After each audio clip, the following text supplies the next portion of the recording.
Bihar tennis cricket संघ के तत्वाधान में आयोजित दरभंगा में 29वीं राष्ट्रीय जूनियर टेनिस बॉल क्रिकेट प्रतियोगिता का शुभारंभ ललित नारायण मिथिला विश्वविद्यालय के खेल मैदान में रविवार की दोपहर हुआ।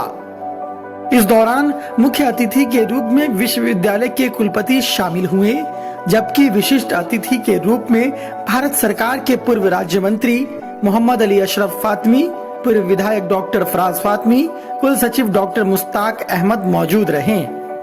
सभी ने संयुक्त रूप से दीप प्रज्वलित कर इस राष्ट्रीय प्रतियोगिता का उद्घाटन किया।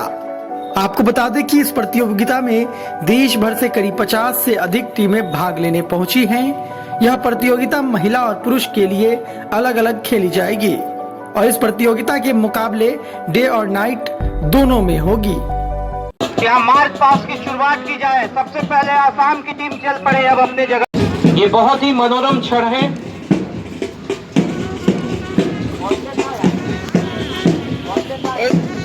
ये तमाम टीमें अब मंच के समक्ष मार्च पास करने के लिए तैयार हैं। सबसे आगे हैं आसाम की टीम और आज मुख्य अतिथि करेंगे सबसे पहले। इसके बाद सीबीएसई की टीम मंच के समक्ष से गुजरती हुई। इसके बाद गोवा की टीम मंच के समक्ष से गुजरती हुई। गोवा की टीम, गोवा के बाद आप देख रहे हैं हरियाणा की टीम यहां से गुजरती हुई। हरियाणा के पीछे तैयार हैं जम्मू और कश्मीर की टीम।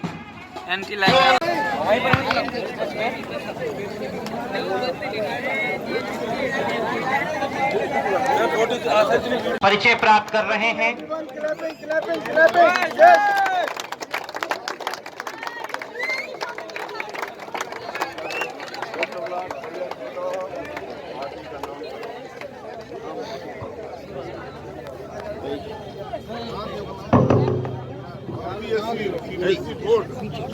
सीबीएसई बोर्ड की हो पीछे सुनो ना, पटना पीछे पीछे यार सीबीएसई अलग।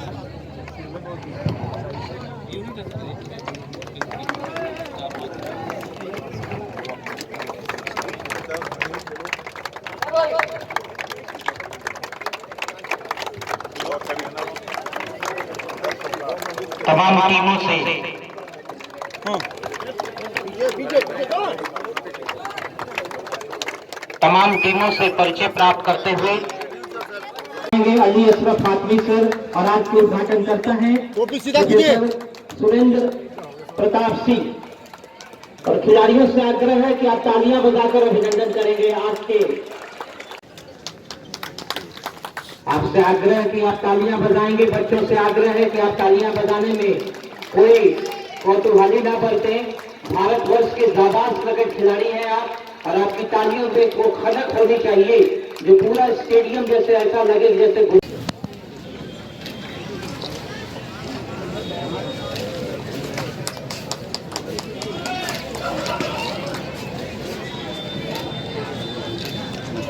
मोमेंटो देकर के उनका सम्मान करेंगे।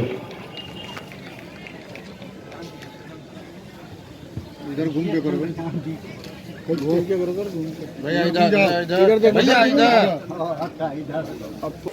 आज मिथिलांचल की धरती पर, मिथिलांचल की पाक जमीन पर आप सभी नौजवानों का मैं तहे दिल से हार्दिक अभिनंदन और स्वागत करता हूं। आप यकीन मानेंगे, जब मैं आपसे मिल रहा था आपके कप्तान साहब से, और ये सिलसिला आसाम से शुरू हुआ और बिहार की टीम पे खत्म हुआ, और जैसे जैसे मैं गुजर रहा था मैं एमपी की हैसियत से भी और वजीर की हैसियत से, मिनिस्टर की हैसियत से, एक राज्य नागालैंड छोड़ करके कोई राज्य ऐसा नहीं है जहां मैं कई बार ना गया हूं।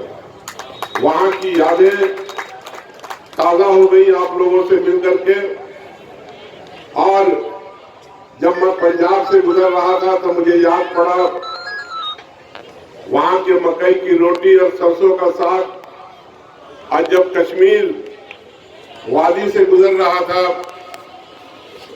तो वहां के वाजवान, उसमें गुस्तावा, रिश्ता, जाने कितने किस्म के डिशेस याद आ गए। उसी तरह से जब केरला से गुजर रहा था तो वहां की मुख्तलिफ अच्छी किस्म की मछलियां, और जब गोवा से गुजरा तो गोवन फिश, तमिलनाडु से भी बहुत सारी यादें हैं। उसी तरह से जब मैं अपने सेहत के आदमी को खोज रहा था तो पंजाब को मैंने सोचा कि सबसे तंदुरुस्त बच्चे बच्चियां वहीं से होंगे, लेकिन जब मैं कश्मीर के पास गया तो वहां भी तगड़े दिखे, और हरियाणा के लोग जहां आजकल मैं रहता हूं वहां के नौजवान लोग भी स्ट्रांग दिखे। लेकिन खेल में स्ट्रांग होना क्रिकेट में और बात है। मैं उम्मीद करता हूं कि आपकी सारी टीमें यहां खेलेंगी, और यहां पे ठीक ही कहा कि जो टीम, इतनी टीमें आई है, किसी में बहुत ज्यादा का फर्क नहीं होगा। मैं समझता हूं कि वही टीम जीतेगी जो गेम पे कंसंट्रेट करेगी और जिसके पास क्षमता होगी हराने की। और उसमें हो सकता है कि कोई एक खिलाड़ी युवराज हो, दूसरा खिलाड़ी कपिल देव हो, तीसरा खिलाड़ी धोनी हो। देखो, ये 3 ऐसे खिलाड़ी हैं हिंदुस्तान के। मैं क्रिकेट का बहुत बड़ा खिलाड़ी नहीं रहा, हमारे जमाने में क्रिकेट होता ही नहीं था, हम लोग तो फुटबॉल वाले जमाने के लोग हैं। लेकिन ये 3 बड़े ऐसे खिलाड़ी हैं, दुनिया के नक्शे पे उठा के देख लेना, जो अकेले अपने बलबूते अपनी टीम को, अपने मुल्क को जिताते थे। आप एनालाइज करना, बहुत बड़े बड़े बैट्समैन आए, बहुत बड़े बड़े खिलाड़ी आए, बॉलर आए, लेकिन ये 3 ऐसे बड़े खिलाड़ी हैं जिन्होंने अपने कंधों पे पूरी टीम को लेकर चले और जीत दिलाने का काम किया। मैं उम्मीद करता हूं कि उसी तरह का परफॉर्मेंस सामान्य प्रतियोगिता नहीं होती है। मैं पूरे आयोजक मंडल को इस बात के लिए साधुवाद देता हूं कि इस प्रतियोगिता को दरभंगा शहर में, दरभंगा जिले में, मिथिला की धरती पर आयोजित किया जा रहा है। राष्ट्रीय प्रतियोगिता है ये, और इससे अंतर्राष्ट्रीय स्तर के खिलाड़ी निकलेंगे। ये अवसर दरभंगा को मिल रहा है। दरभंगा के विश्वविद्यालय के इस ग्राउंड में जो नागेंद्र झा स्टेडियम जिसका नाम हो, उस स्टेडियम में संपादित की जा रही है। बड़ी खुशी की बात पूरे दरभंगा वासियों के लिए है कि हम मेज़बानी कर रहे हैं पूरे हिंदुस्तान की 2 दर्जन टीमों की। सर, यहाँ जो आपके अतिथि आए थे उन्होंने मंच से कहा है कि जो ग्राउंड है उसकी स्थिति काफ़ी दयनीय, इसे सुधारने की आवश्यकता है। माना जाए पूरा देश अभी आपके नागेंद्र झा स्टेडियम में है। सर देखिए, सुधार तो हमेशा चाहिए। जाहिर सी बात है, जिस दशा में वो खेल का मैदान है, इतना बड़ा मैदान, मैं समझता हूँ कि हिंदुस्तान भर के केवल 2-3 यूनिवर्सिटी के पास उतना बड़ा मैदान हो सकता है, उतना बड़ा मैदान किसी के पास नहीं है। ऐसा सुंदर कैंपस रखने वाले 10 विश्वविद्यालय कुल होंगे, लेकिन दिक्कत यही है कि इसको हम सुधारने के लिए जो संसाधन चाहिए, वो संसाधनों की कमी है, जिससे इस पर हम काम नहीं कर पा रहे हैं। जाहिर सी बात है, जब माननीय मंत्री जी ने इस पर ध्यान दिया है तो सुधार होगा। इस तरह का टूर्नामेंट आपके दरभंगा में हो रहा है, उसमें भी ललित नारायण मिथिला विश्वविद्यालय के कैंपस में हो रहा है, पूरे भारत इस टूर्नामेंट को देखेगा, तो उसको, इस पर आपको क्या कहना है? इन लड़कों को और स्पोर्ट्समैन जो हैं यहाँ के रहने वाले, उनको क्या चाहिए? देखिए, खेल हमेशा किसी उम्र का भी खिलाड़ी हो बड़ा जोशीला होता है, बड़ा उत्साह रहता है। तो ये तो युवा खिलाड़ी, इनमें उत्साह भरा हुआ है और पूरे राष्ट्र के रूप में ये खेल रहे हैं। यहाँ पर 24 राज्यों की टीम अगर आए भारत में खेले एक जगह पर, तो जाहिर सी बात है कितना ज्ञान मिलेगा, कितनी सीख मिलेगी, कितना ऊर्जा होगी। हम सभी जानते हैं व्यक्ति की ऊर्जा बड़ी सीमित होती है, लेकिन अगर समूह का तत्व उसके साथ जुड़ता है तो वो असीमित मात्रा में हो जाती है, उसका संचार यहाँ पर। सर, आपने कहा कि खेल से रोजगार जुड़ा है, क्या विश्वविद्यालय में भी कुछ ऐसा प्रावधान? अभी रजिस्ट्रार साहब ने बताया कि 4 टीमों पर राष्ट्रीय स्तर पर चयन यहाँ के विद्यार्थियों का हुआ है। बड़ी खुशी की बात है, हम सराहना करते हैं, प्रशंसा करते हैं अपने खेल विभाग की और उन सारे बच्चों को साधुवाद देते हैं जिन्होंने यहाँ पर दरभंगा का परचम पूरे राष्ट्र में लहराया है। टूर्नामेंट चल रहा है यहाँ पर? ये 29वीं junior national tennis ball cricket championship है जिसमें भारतवर्ष के सभी राज्यों से लगभग कुछ टीमों को छोड़कर, कुछ स्टेट को छोड़कर, जिनको का रिजर्वेशन कंफर्म नहीं हो सका, बाकी तमाम टीमें आ रही हैं पूरे हिंदुस्तान से।